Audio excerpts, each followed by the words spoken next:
오늘 우리에게 주신 하나님의 말씀 로마서 4장 1절에서부터 12절까지 말씀입니다. 한 절씩 교독하겠습니다. 그러면 육신상으로 우리 조상인 아브라함이 무엇을 얻었다고 우리가 말할 수 있겠습니까?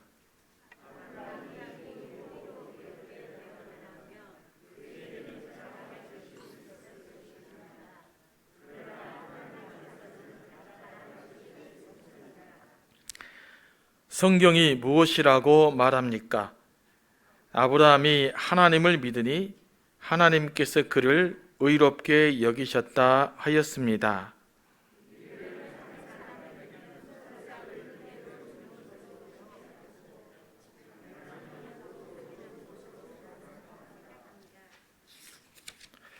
그러나 경건하지 못한 사람을 의롭다고 하시는 분을 믿는 사람은 비록 아무 공로가 없어도 그의 믿음이 의롭다고 인정을 받습니다.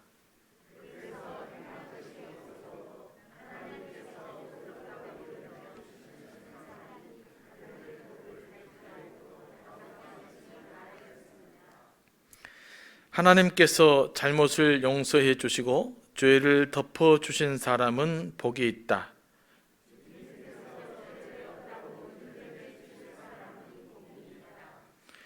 그러면 이러한 복은 할례를 받은 사람에게만 내리는 것입니까? 그렇지 않으면 할례를 받지 않는 사람에게도 내리는 것입니까? 우리는 앞에서 말하기를 하나님께서 아브라함의 믿음을 의로 여기셨다 하였습니다.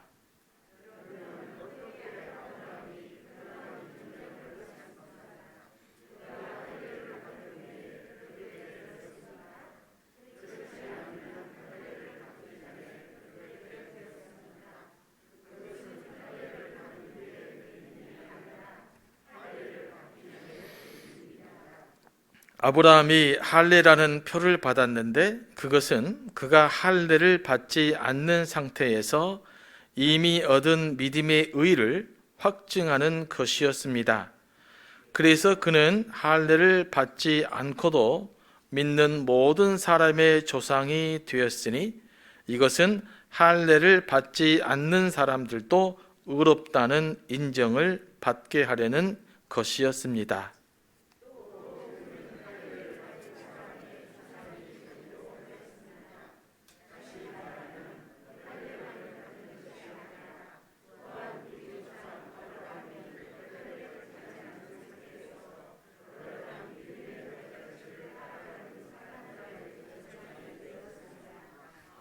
아멘. 말씀을 위해 기도합니다. 성령님, 이 시간도 우리를 감동하시고 우리에게 필요한 말씀으로 채워 주옵소서. 말씀을 잘 이해할 수 있도록 도와주옵소서. 예수님의 이름으로 기도합니다. 아멘. 네. 여러분들이 그 로마서를 이제 공부하잖아요. 그러니까 올 때는 이 로마서 본 말씀을 여러 번 읽어보셔야 돼요. 무슨 말인가 읽어보고 또 읽어보고 이렇게 쭉 읽어보시면 이 특별히 세번역으로 되어 있기 때문에 좀 이해가 돼요. 이게 무슨 말인가 보다, 이 논지가 뭔가 보다 라고 이제 이해를 하셔서 여기 와야 이 시간이 지루하지 않는 시간이 될 수가 있습니다. 그렇지 않으면 조금 딱딱하니까 좀 지루할 수가 있어요. 그래서 여러분들 그 수요일 날 말씀을 잘 이해하려면 특별히 로마서 같은 경우는 충분히 좀 읽어보고 좀 생각해보고 오십시오. 그래서 소리도 내서 읽어보고 뜻도 생각해서 읽어보고 이게 무슨 뜻이지라고, 내 마음에 어떤 의미가 있지라고 생각해 보시고 그렇게 오셔야 말씀을 잘 또 이해할 수 있습니다. 오늘은 지난번에도 조금 전에 말씀드렸다시피 사순절이 시작되는 제수요일이죠. 영어로는 애쉬 웬스데이라고 하는데, 이게 이제 우리나라는 제수요일을 좀 잘 안 지켰는데, 이제 제가 신학교 가니까 그때부터 그 장로교 예전을 배우면서 이제 제수요일도 굉장히 강조하게 되더라고요.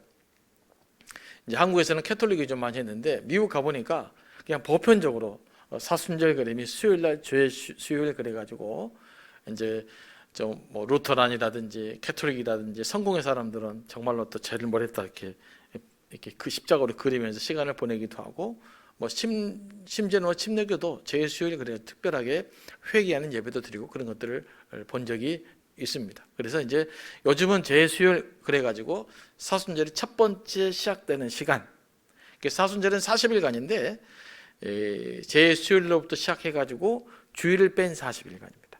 그러니까 주일간 합치면 46일 동안이 이제 사순절 기간으로 저희들이 진행되게 됩니다.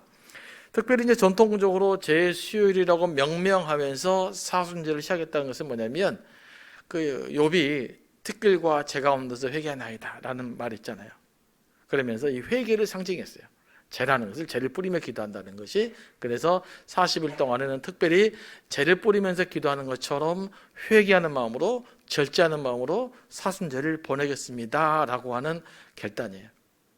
그래서 오늘 또 다음에 이제 우리도 다음에는 죄를 한번 가져다가 한번 그려볼까 생각 중인데요. 그렇게 그 상징적으로 깊이 있게 사순절을 좀 지켜가는 것도 우리가 상당히 중요한 의미를 갖고 있습니다. 그리고 또 전통적으로 이 기간은 어떤 기간이죠? 한국에서부터 어렸을 때부터 여러분 해왔던 거죠. 절제 시간이잖아요. 그리고 사순절 때는 뭘 했습니까? 내가 뭘 절제할까?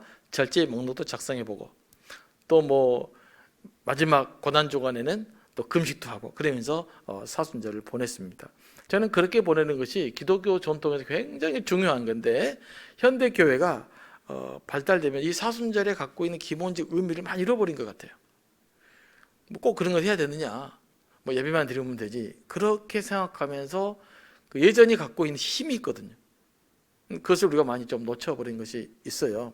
그런 부분들은 좀 안타까움들이 있습니다. 다시 저는 우리 교회가 회복되기 위해서는, 또 한국에 있는 교회가 회복되기 위해서는 이 사순절 기간을 잘 보내는 것도 중요합니다. 뭐 사순절 그러면 사순절 특세 40일 이렇게 중요한 거 아니에요. 물론 이것도 중요하죠. 중요하지 않다는 말이 아니지만, 더 중요한 것은 어떻게 절제하며 어떻게 경건하며 살 거냐라고 하는 이 경건의 결단이 있어야 되는 것이죠. 그래서 이제 여러분들도 이 사순절 기간에 뭘 절제할 것인가, 이 절제의 목록, 어떻게 영성훈련할 것인가, 영성훈련의 목록을 좀 한번 작성해 보시기 바랍니다. 이번 주일날 주보에 그 목록표를 여러분들에게 이렇게 끼워 드리겠습니다. 그럼 거기다 잘 적으셔가지고 좀 활용하면 좋겠어요. 저희도 사실 이제 그 사순절 시작되기 전에 어제 우리 부부도 이제 뭘 해야 될 건지 한번 정해 봤습니다. 저도 3가지 정했는데, 하나는 40일간은 저녁 식사 후에 커피 안 마시기. 제가 커피 없으면, 자기 전까지 커피 먹는 사람인데 이번에 해보려고 합니다. 그래서 하루 종일 안 먹는다라고 해서 못 지킬 것 같으니까 지킬 수 있을 것으로, 저녁 식사 끝나고는 커피를 안 마신다. 그 다음에 2번째, 9시 이후로는 미디어를 사용하지 않는다. 핸드폰부터 다 끈다. 끄지는 않지만 혹시 급한 상황이 있기 때문에 사용하지는 않는다라는 거. 그 다음에 영성훈련으로는 매일 주기도문으로 잠들기, 이렇게 이제 정해봤습니다. 여러분도 이렇게 1가지, 3가지 정도 좀 정해 보시기 바랍니다. 그래서 사순절 때는 내가 어떤 걸 해야 되겠다, 어떤 걸 절제하고 어떤 훈련해야 되겠다라고 목록을 좀 정하시고 한번 해보시기 바랍니다. 그러면 이 사순절을 지키는 것이 영적으로 얼마나 풍요로운지 몰라요. 그러니까 영적으로 풍요로운 것은 풍요롭게 좀 누리는 것이 좋습니다.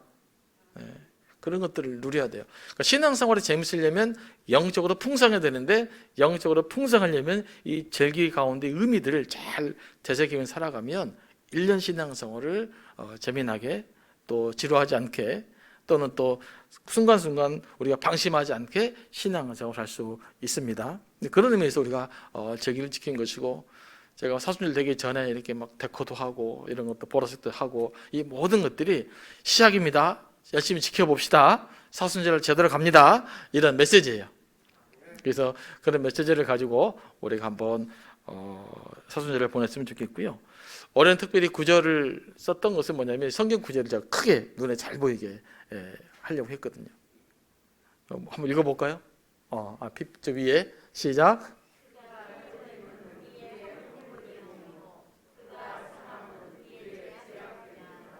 네.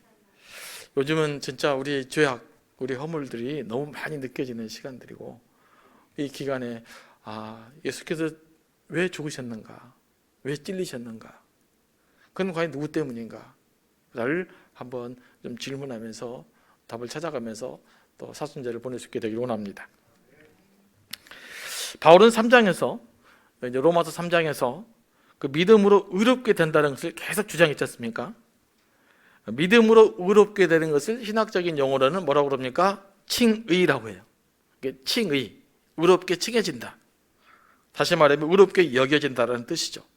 그러니까 칭이라는 것은 내 본성 자체가 의로워졌다라기보다는 하나님께서 나를 의로운 사람처럼 취급해 준다, 이 말입니다. 그러니까 우리는 예수 믿고 의롭게 되어졌지만 여전히 우리의 본성은 100% 의로워지는 것은 아니죠. 그러니까 여러분들이 아무리 예수님을 열심히 믿어도요, 또 남편이 화가 나게 만들고 또 부인이 화가 나게 만들면 화를 내게 돼 있어요. 우리 인간이기 때문에.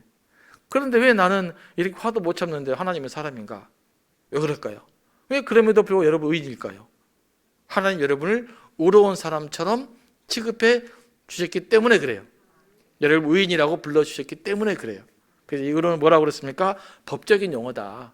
본성의 변화보다는 법적인 신분의 변화다. 이렇게 여러분들이 의로움을 이해하시면 됩니다. 자, 의라는 개념을 다시 설명해 드립니다. 본성의 변화라기보다는 법적인 무슨 변화라고요? 신분의 변화라. 신분의 변화. 이게 중요합니다. 그러니까 오늘 말씀은 신분의 변화다. 이게 이신칭의. 이게 간단하게 설명하면 됩니다. 그러면 여러분들 잘 기억할 수가 있을 거예요. 이 톰 라이트라는 신학자는 칭의를, 제가 그분의 주석을 보니까 그 입양에 비유하더라고요. 입양. 전쟁으로 부모를 잃은 5살짜리 아이를 예를 들어서는데, 전쟁을 요즘 우크라이나 전쟁이 일어났습니다만은 전쟁이 발발했어요. 근데 부모가 갑자기 이제 전쟁으로 죽게 됐습니다. 홀로 살아갈 수 없잖아요. 그래서 고아원에 맡겨졌어요. 근데 그때 누가 나타납니까? 내가 이 아이를 내 자녀로 입양하겠습니다 라고 해서 입양에 갑니다. 그러면 혈육은 아니지만 아들과 동일한, 자녀와 동일한 대우를 받으며 살아가는 것이죠. 사랑이 많은 부모에게 입양을 받으면 그 충분한 사랑을 다 받으면서 자라날 수 있는 거죠. 그래서 원래 아들은 아니잖아요. 그런데 아들의 신분을 어떻게 됩니까? 갖는 거잖아요. 이게 입양인데, 이것이 바로 우리가 말하는 칭의의 개념과 매우 가까운 개념인 것입니다. 혹시 여자분들은 뭐 빨간 머리엔 아세요? 빨간 머리엔. 네. 혹시 요즘 넷플릭스도 보고 TV도 나오고 했었죠. 빨간 머리엔이 좋은 부모에게, 좋은 분에게 입양을 가잖아요. 그래서 자신을 잘 펼쳐가는 거잖아요. 이제 그런 것을 생각하시면 돼요. 이게 바로 친자녀는 아니지만 친자녀와 동일하게 사랑을 받고 동일한 신분을 받게 되는 사람, 이게 바로 칭의예요. 그러니까 우리가 하나님께 그런 존재라는 것, 이게 이제 칭의를 이해하는 잘 좋은 개념입니다. 그러니까 칭의가 뭐지? 라고 생각할 때 얼른 생각하는 여자분들은 빨간 머리엔 부모를 생각하시면 되고요. 우리로 말하면 입양하는 분을 생각나고 하면 되시고요. 법적인 신분의 변화다. 이렇게 이해하시면 이제 우리가 그 믿음으로 의롭게 구원받는다라는 개념을 정확하게 이해할 수 있게 됩니다. 좀 이해되셨죠? 네. 그러니까 여러분들이 자꾸 뭐 부부싸움도 하고 자녀들과 마음도 상하고 때로는 교인들끼리 싸움도 하고 해도 여러분들이 하나님의 자녀인 것이에요. 내가 하나님의 자녀가 아닌 것은 하나님이 전혀 아무런 감각이 없어버릴 때 그건 하나님의 자녀가 아닌 거죠. 하지만 죄인 줄 알고 아파하고 남에게 상처 중시 마음에 걸리고 그래서 주님께 기도하셨다면 여러분들은 이미 그리스도의 사람인 것이라는 것을 의심할 필요가 없어요. 그렇다고 나는 이제 하나님의 사람이니까 무슨 죄도 저려도 된다, 이런 개념은 잘못된 거고요. 그런 것이 아니라면, 네.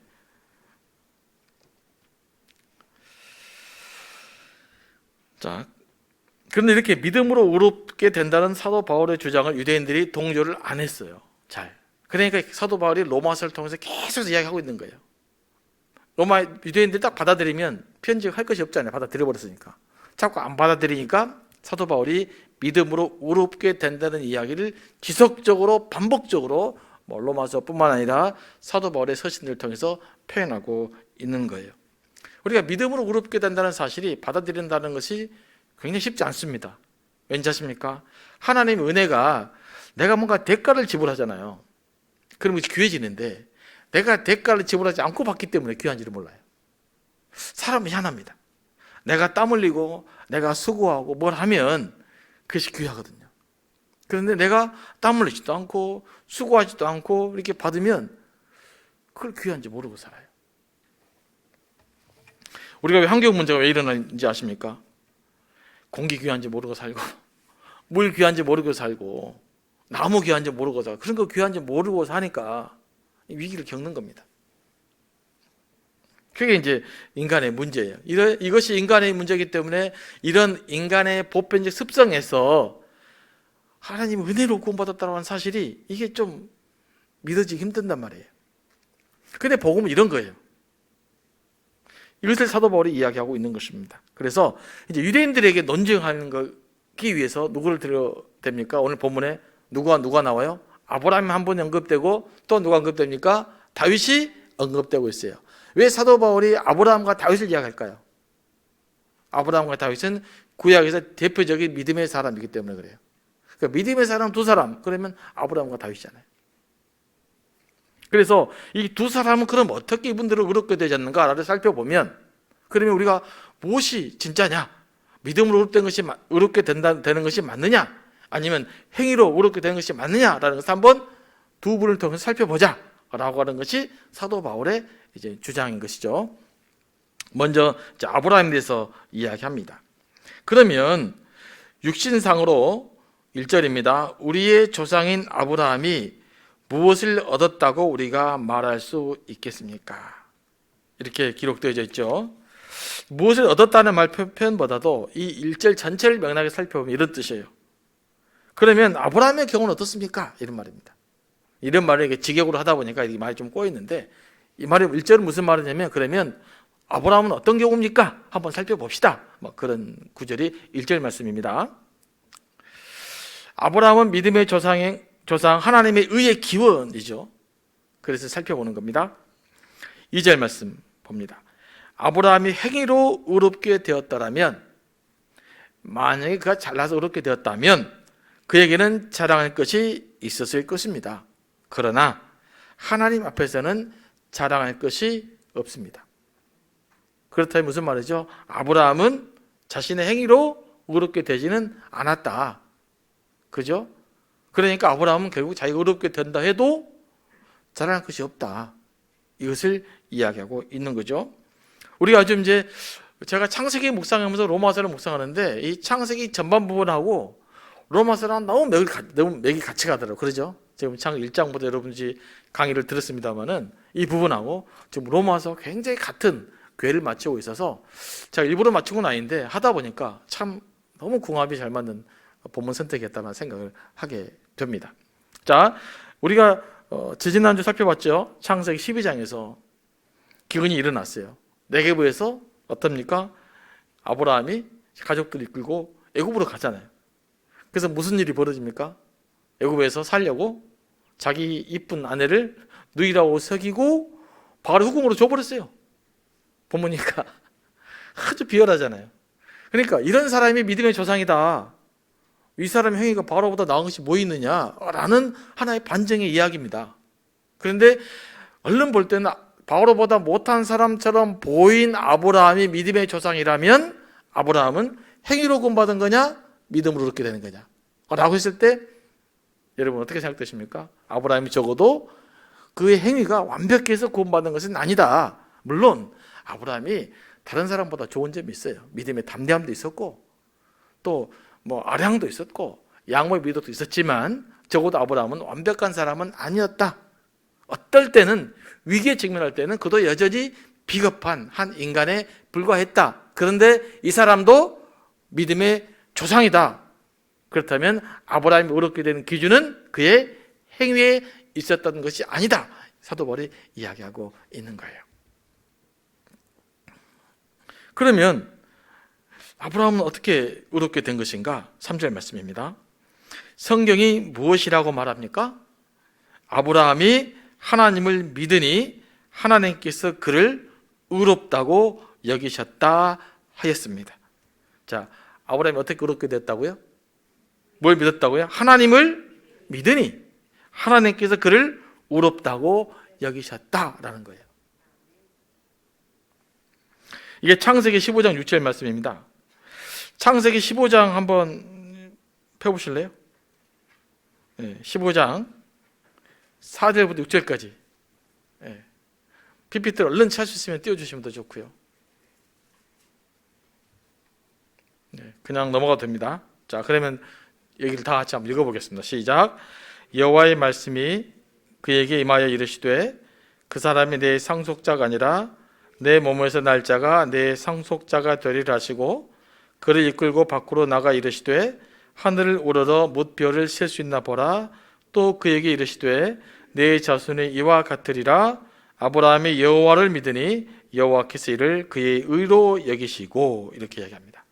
이게 어떤 장면이냐면요, 이제 그 롯이 요단 땅으로 건너가잖아요. 그래서 그 땅에 있는 그 소돔과 고모라하고 그 밑에서 이제 그 식민지로 지배를 받았던 다른 네 나라가 전쟁이 일어나요. 싸움이 나게 되는데 싸우다가 소돔 지역을 타격을 입히고 누구까지 잡아가냐면 롯을 잡아가 버려요. 그래서 아브라함이 특별 그 특전사 318명을 소집을 해가지고 가서 롯을 구출해 옵니다. 롯을 구출해 오면서 이제 그 아브라함 형에 대해서 소돔 왕이 잔치도 벌려주고 그때 살림왕 멜기세덱이 이제 아브라함에게 와서 그 떡과 포도주를 가지고 아브라함을 영접해요. 그리고 아브라함에게 축복을 선포해 줍니다. 그때 아브라함이 10의 1조를 그 전리품의 10분의 1을 이제 멜기세덱에게 드려요. 그 다음에 이제 얼마 안 있어서 하나님께서 아브라함에게 나타나셔서 한 말씀이에요. 뭐라고 이야기합니까? 야, 내가 너에게 자손을 다시 주겠다. 그런데 하늘의 별처럼 너의 자녀가 될 것이다. 그런데 아브라함이 생각할 때 상식적으로 볼 때는 아브라함에게 있어서 자손들이 하늘의 별처럼 된다는 사실을 믿기가 어려운 일이겠어요? 쉬운 일이겠어요? 어려운 일이란 말이에요. 그럼에도 불구하고 하나님께서 말씀하시기 때문에 아브라함은 믿었어요. 그런데 이 믿음을 보시고 하나님께서 어떻게 생각했다? 아브라함을 의롭게 여기셨다라는 거예요. 그러니까 성경에서 말하는 아브라함의 의는요, 아브라함이 완벽하게 살았다, 뭐 도덕적으로 훌륭했다, 이런 게 아니에요. 아브라함이 의롭게 되셨다는 것은 하나님의 신실하심을 믿고 하나님의 말씀을 있는 그대로 받아들이고 믿었다, 이것이 의롭다라는 거죠. 그런데 우리의 삶은 역설이 있어요. 이렇게 하나님을 순수하게 받아들이면 받아들일수록 우리의 삶은 도덕적으로 성숙해집니다. 겸손하게 성숙해져요. 이게 하나님의 은혜 중 부푸신 특징인 것이죠. 그러니까 그러면 의의 기준은 뭐라는 거죠? 의의 기준은, 자, 다시 정리해서 말씀드립니다. 도덕적으로 얼마나 선한가의 문제가 아니라 하나님을 어떻게 믿느냐의 문제예요. 그래서 의롭게 된다는 말은 여러분들이 구원받았다는 뜻이거든요. 어떻게 여러분들이 구원받습니까? 하나님의 말씀을 믿으면 구원받는 거예요. 성경에 있는 말씀을 하나님의 말씀으로 받아들이는 자에게 구원의 역사가 임하는 거예요. 이게 하나님의 특징이란 말입니다. 또 이렇게 이야기하면 자꾸 문제가 되는 것이, 그러면 아무렇게나 살아도 되느냐? 그 말은 아니란 말이에요. 네. 지금 우리의 관점을 어디다 둬야 되느냐, 이 문제예요. 아무렇게 살아도 된다라는 말이 아니라 우리의 우선적 관심은 하나님을 어떻게 믿느냐의 문제라는 거죠. 성경에 있는 하나님 말씀을 어떻게 신뢰하느냐의 문제라는 거죠. 이 신뢰함이 우리의 믿음을 결정해 주는 거죠. 그래서 말씀이 있는 대로 믿는 것이 큰 축복입니다.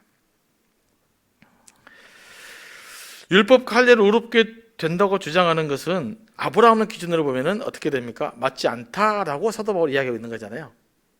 유대인들이 율법을 지켜야 되고 할례를 받아 의롭게 된다라고 주장해 버리면 지금 아브라함의 사건은 설명할 수 없게 된다. 그러므로 유대인 당에서는 니들 논리가 지금 틀렸다. 아브라함으로 돌아가자. 성경으로 돌아가자. 그래서 답을 찾아보자. 이렇게 사도 바울이 이야기하고 있는 것입니다.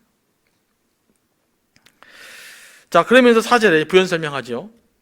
일을 하는 사람에게는 품삯을 은혜로 주는 것으로 치지 않고 당연한 보수로 주는 것으로 생각합니다. 자, 품꾼이 일을 했어요. 포도원에서 예를 들면, 자, 하루에 오늘 10만 원 줄 때 일당 줄 테니까 일하십시오. 그래서 하루 일 열심히 다 했어요. 10만 원을 받았어요. 그러면 이것을 은혜로 생각합니까? 아니라는 거죠. 그렇잖아요. 그거 내가 일해서 벌은 돈이에요. 안 주는 것이 문제죠. 안 주는 게 문제, 주는 건 너무나 당연한 것이죠. 이렇게 사도 바울이 이야기하고 있는 거죠. 만약에 내가 노력해갖고 은혜를 구원받았다고 하면 내가 하나님께 감사할 것이 하나도 없다. 감사할 것이 뭐 있어요? 내가 노력해서 얻은 건데. 은혜는 뭡니까? 은혜라는 말은 내가 아무 공로 없이 대가 없이 받는 사랑의 선물. 이게 성경에서 말하는 은혜의 개념이거든요. 나는 부족해요. 난 아무런 일을 하지 않았어요. 그런데 하나님께서 나를 사랑하셔서 사랑의 선물로 우리에게 구원을 주신 거예요. 우리에게 생명을 주신 거죠. 그래서 은혜예요. 그러므로 이 하나님의 은혜를 알면 우리 안에는 뭐가 나오냐면 감사가 나와요. 그런 의미에서 감사가 신앙의 꽃이에요. 은혜를 알게 되면 반드시 은혜는 감사의 열매를 맺게 되어 있습니다. 그러니까 신앙생활을 잘한다는 것은 뭘까요? 여러분 삶 속에 날마다 감사가 회복되는 거예요. 은혜를 알면 감사할 수 있으니까요. 그래서 그냥 누가 툭 찔리면 감사가 나와야 됩니다. 툭 찔리면 원망이 나오고 불평이 나오는 것은 아직 하나님의 그 사랑을 충분하게 내가 누리지 못하기 때문에 생겨나는 거예요. 그 사랑을 충분히 알면 알수록 우리는 뭐가 나와요? 감사가 나와요. 왜냐하면 내가 아무것도 하지 않았는데 그 놀라운 하나님의 사랑의 선물을 받은 거니까요. 자, 아브라함도 자랑할 것이 없다면 무슨 의미가 담겨 있어요? 지금 바리새인들을 니들 자랑할 것 하나도 없다. 야, 아브라함도 자랑할 것이 없다니까 그 말이에요. 그런데 니들이 뭐 율법 좀 지켰다고 할례 받았다고 그렇게 그만하게 살면 안 된다 이야기를 지금 함축적으로 하고 있는 겁니다. 5절 말씀입니다. 그러나 경건하지 못한 사람을 의롭다고 하시는 분을 믿는 사람은 비록 아무 공로가 없어도 그의 믿음이 의롭다고 인정을 받습니다. 자, 여기 사도 바울이 말하는 하나님의 특징, 하나님 어떤 분입니까? 5절에 따르면 하나님은 경건하지 못한 사람을 의롭다고 하시는 분입니다. 그죠? 그러니까 하나님은 의인들이 의롭다고 하시는 분이 아니라 오늘 말씀에 따르면 하나님 어떤 분이란 말이죠? 경건하지 못한 사람을 의롭다고 하시는 분이 하나님이세요. 그러니까 경건하지 못한 우리를 의롭다고 불러주시는 분이 하나님이세요. 이게 이제 세상적인 종교와 다른 점이에요. 세상적인 종교는 뭐예요? 내가 도덕적으로 열심히 살아야 돼요. 남들보다 더 도덕적으로 살아야 되고 더 진실하게 살아야 되고 그냥 애를 써야 돼요. 그 하나님이 그 애 쓰는 거에 감동받아갖고 그냥 그래 선물 줄게 이거란 말이에요. 그런데 우리가 믿는 하나님 어떤 하나님이십니까? 내가 비록 경건하지 못해도 그런 나를 사랑하셔서 그 나를 의롭다고 구원받은 백성으로 삼아주신 하나님이라는 거죠. 그래서 우리에게 가망성에 희망이 있는 것입니다. 그래서 복음이에요.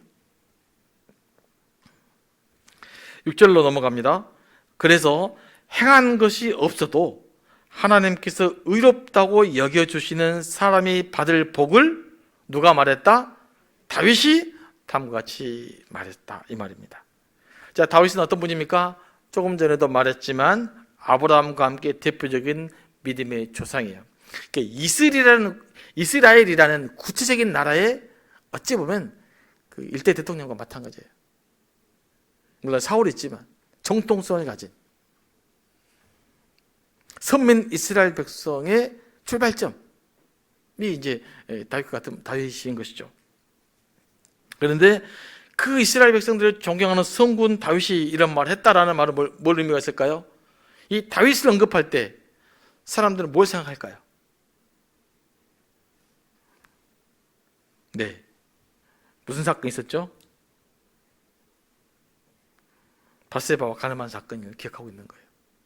이스라엘 성군 다윗도 밧세바랑 가늠하고 자기의 목숨 바쳐 충성한 그 부하를 죽음으로 내몰았던 이 다윗을 기억한 것입니다. 이 다윗이 뭐라고 시편에 고백하냐면요, 7절과 8절 말씀입니다. 하나님께서 잘못을 용서해 주시고 죄를 덮어주신 사람은 복이 있다. 주님께서 죄 없다고 인정해 주실 사람은 복이 있다. 다윗은요, 자신이 범죄하고 나서, 나단에게 자신 죄가 지적되고 나서 그 죄악을 품고 사는 것이 얼마나 고통스러운지를 안 사람이에요. 자, 시편 32편 3절과 4절. 다 한번 읽어보겠습니다. 제가 PPT에 띄워놨어요. 시작. 내가 입을 다물고 죄를 고백하지 않았을 때에는 온종일 끊임없는 신음으로 내 뼈가 녹아내렸습니다. 주께서 밤낮 손으로 나를 짓누르셨기에 나의 혀가 여름 가물에 풀 마르듯 말라버렸습니다. 다윗이 고뇌였던 거죠. 그러니까 다윗이 범죄하고 나서 자신의 죄를 자각하는 순간 그에게는 뭐가 찾아왔어요? 고통이 찾아온 거예요. 말할 수 없는 고통이 찾아왔습니다. 얼마나 그 고통이 심했으면 내 뼈가 녹아버립니다. 이 표현 이해되시겠습니까? 사람이 가장 고통스러운 곳은 어딘지 아십니까? 여러분, 뼈를 살짝만 닿아도 이건 죽음입니다. 그런데 그 뼈가 녹아내려버렸다. 그 정도로 고통스럽단 말이에요. 영이, 내면이요.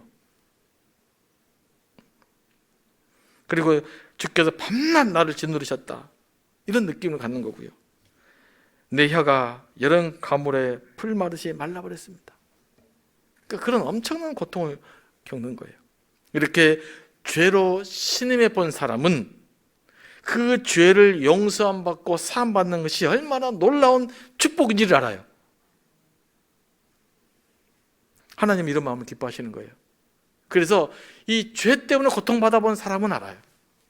하나님의 용서가 얼마나 큰 사랑이라는 것을, 그 용서를 받는다는 것이 얼마나 나를 자유롭게 한다는 것을, 그 용서함 받는 사실 때문에 내가 얼마나 행복하게 살 수 있다는 것을 안단 말이에요.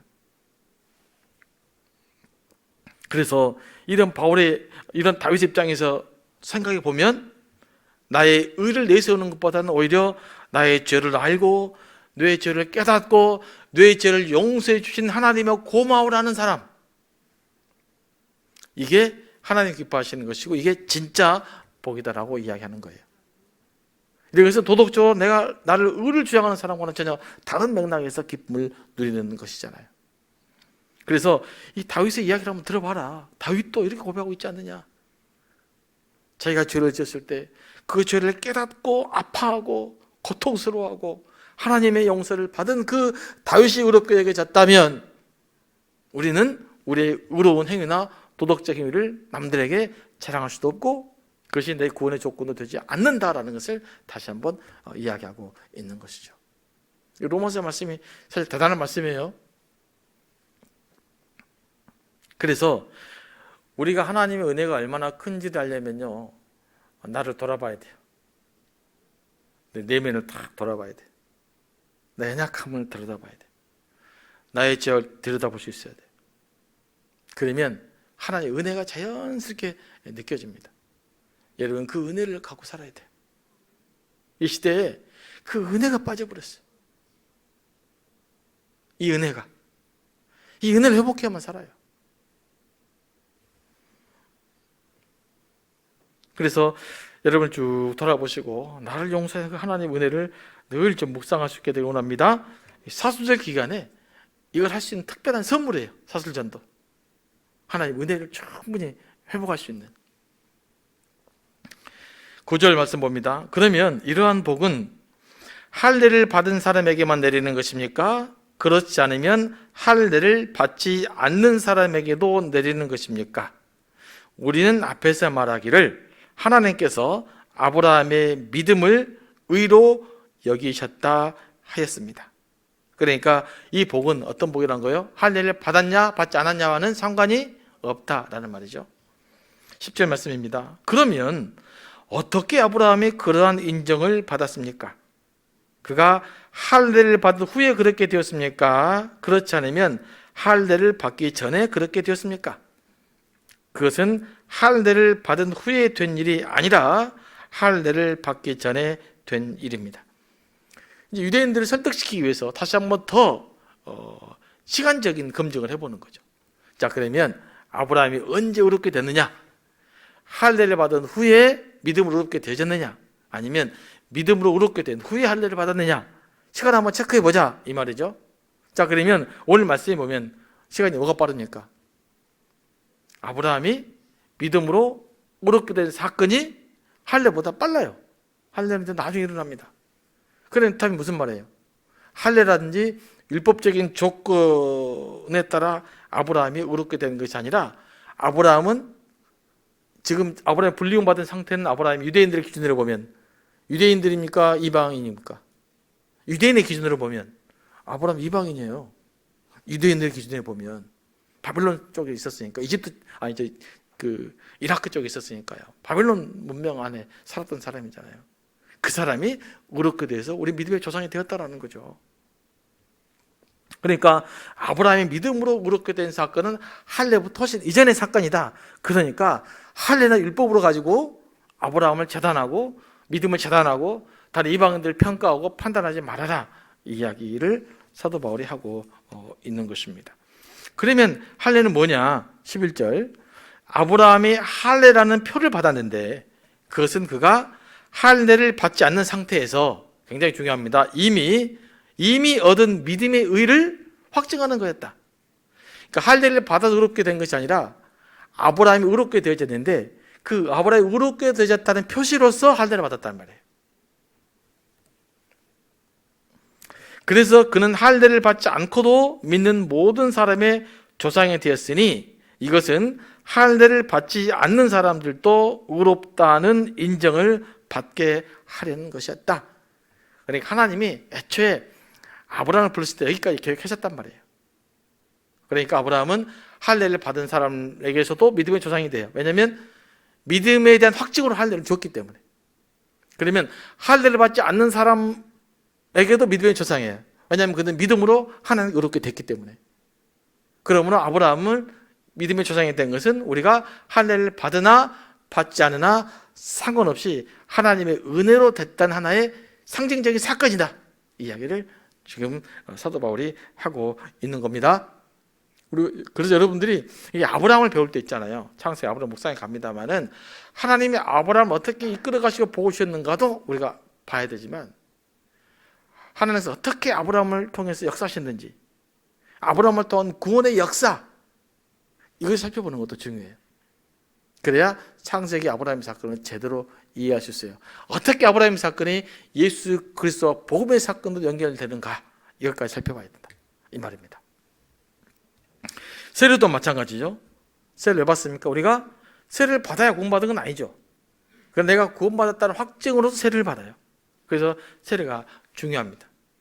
세례를 통해서 우리가 서로 공동체 일원이라는 것을 확인하게 되니까요. 그리고 그래서 우리가 세례를 받는 것이, 할례를 받는 것이 유사한 의미를 갖고 좀 있어요. 좀 다르지만. 자, 그러면 12절 말씀으로 넘어갑니다. 이제 또 그는 할례를 받은 사람의 조상이 되기도 하셨습니다. 다시 말하면 할례만을 받은 것이 아니라 또한 우리 조상 아브라함이 할례를 받지 않는 상태에서 걸어간 믿음의 발자취를 따라가는 사람들의 조상이 되었습니다. 그러니까 할례를 받지 않고도 이방인임에도 불구하고 믿음의 길을 따라가는 사람들에게 있어서 아브라함 모델이고 믿음의 조상이고 그렇다는 거죠. 그러므로 유대인들에게 이렇게 이야기하고 있는 거죠. 야, 너무 율법 할례 강조해서 믿음의 본질을 놓치지 말아라 라는 거고요. 이방인을 향해서는 할례 받지 않았다고, 율법 기준에 미치지 못했다고 위축되지 마라, 그런 것이 구원의 조건이 아니야, 이렇게 말하고 있는 거예요. 하나님은 어떻게 신뢰하느냐의 문제다, 이것을 다시 한번 정리해주고 있는 거예요. 이제 말씀을 좀 마무리하면서 이런 질문을 해봤어요. 지금 이 말씀을 묵상하면 우리가 점검해야 될 것이 무엇입니까? 오늘 사도 바울이 여기서 강조한 것은 할례를 받았냐 안 받았냐가 중요한 것이 아니다라는 거죠. 하나님 어떻게 믿었느냐가 중요하다는 거죠. 그러므로 우리는 늘 질문해야 돼요. 성경에 기록된 하나님을 실제로 믿느냐? 믿을 수 있느냐? 여러분이 질문하고 있는 거예요. 성경에 기록된 하나님의 말씀을 믿느냐? 질문하는 거예요. 믿음의 역사가 믿음의 역사가 일어나기를 기대한 사람들은 성경에 기록된 하나님을 믿는 거예요. 그러면 성경에 기록된 하나님이 누구를 통해서 당신의 사랑을 우리에게 집약적으로 나타내 보이셨습니까? 바로 예수 그리스도죠. 그러니까 성경 하나님을 믿느냐라는 말씀을 조금 더 좁혀보면 예수 그리스도를 믿느냐, 이런 말로 우리에게 집약된 질문으로 확인해 볼 수 있어요. 예수님을 누구라고 믿느냐가 우리 구원을 결정합니다. 여러분, 예수님을 누구라고 믿습니까? 그냥 기도하면 복 주시는 분으로만 생각하느냐? 아니면 내게 생명을 주시는 분으로 믿느냐? 하나님께서 우리의 죄를 용서해 주시기 위해서, 우리의 죄를 사해 주시기 위해서, 우리에게 생명을 주시기 위해서 보내신 바로 그분으로 믿느냐? 여기에 따라 우리의 믿음이 결정된다는 거예요. 여러분, 그러므로 예수님이 누구냐라고 질문하셔야 돼요. 늘. 여러분, 예수님이 누구십니까? 나의 죄를 용서해 주시고 그분은 핏값으로 나를 구원하신 바로 하나님의 사랑의 그 선물이다라고 여러분 믿으시기 바랍니다. 이 믿음이 있을 때 우리에게 믿음의 역사가 구체적으로 여러분의 삶 가운데 일어날 줄로 믿습니다. 내가 나의 공로, 나의 노력으로 구원받는 것이 아니라면 하나님의 사랑과 은혜로 구원받았단 말이죠. 그래서 여러분에게 뭐가 넘쳐야 됩니까? 감사가 넘치기 바랍니다. 감사하지 못한 일이 생기십니까? 그러면 예수님의 은혜를 한번 생각해 보십시오. 그래도 나 같은 사람을 구원하시는 그분의 은혜를 생각하시면 감사가 회복될 겁니다.